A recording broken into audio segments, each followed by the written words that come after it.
Hey everyone. My name is Naura and my student number is 24 100 131. Today, I'll be presenting my speech for my English mid test, and I've chosen topic 2, which is the role of women in Indonesian tourism. I chose this topic because it's something I personally care about, not just a social issue, but as a story that lives around us every day. And I titled my speech is If Women Rise, Tourism Rises. So let's begin. Okay, when we talk about tourism, we often think about mountains, hotels, or attractions. But the truth is, tourism isn't just built by places, it's built by people.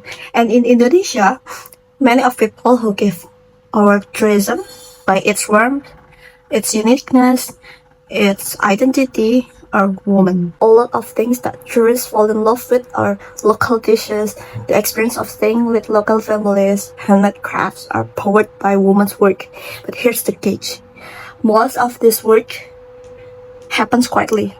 It's rarely shown, rarely celebrated, and sometimes even treated as if it's just helping. I growing up by seeing this dynamic in my own family. My grandma and my mom were involved in our small business, namely Tempe. They weren't the one who's standing outside selling and talking to customers, but behind the scene, they were the ones who makes everything keeps going. They handle the productions, keep the quality consistent, maintains the workflow, and even make sure everything stays afloat. Watching them taught me something important. Women are often hold the backbone of an economy even when no one is looking. Sadly, these same patterns appears everywhere in Indonesian tourism. Let me share 3 real examples that we can see across the country. The first one is women running local food stall and small eateries. For many tourists, their first real Indonesian experience is through foods. These small stalls, whether it's a warm near beach, a simple eatery in a village, or a little stand next to a cultural site, are often run by women. They're the one cooking, serving, planning, and making visitors feel welcome. Okay, the second one is women artisans like batik makers, weavers, or craft creators. Souvenirs aren't just an objects. They have stories people that bring home.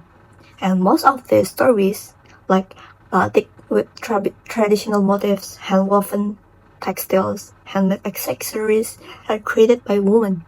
They put time, details, and cultural meaning into every piece of that work. Their work become the identity of a region that help preserve Indonesia's cultural heritage. Okay, the last one is women operating homestays. Homestays offer that truly something that hotel can afford, like a sense of connections. And in many homestays, women are the core. They're the one preparing the rooms, cooking breakfast, welcoming guests, sharing local customs, and making visitors feel like family. Despite all of this, women in tourism still face obstacles, limited recognition, limited resources, and fewer opportunities to lead or grow their businesses.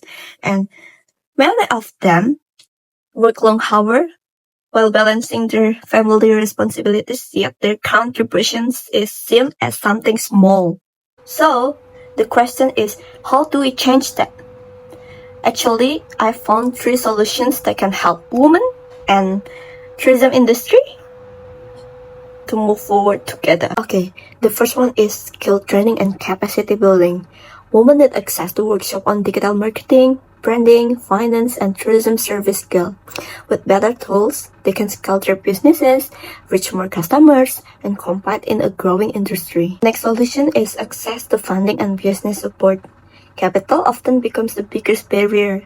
Providing microloans, grants, mentorship programs, and business networks specifically for women can help them to build stronger and more sustainable. When women invest, they tend to uplift their entire community. Okay, the last one is safer and more inclusive work environment. Tourism policies should ensure women feel safe and valued, whether they're street vendor, artisan, or homestay owners. This means clear safety standard, community support system, and giving women a voice in decision-making roles. That's it. At the end of the day, strengthening tourism isn't just about marketing destination or building infrastructure.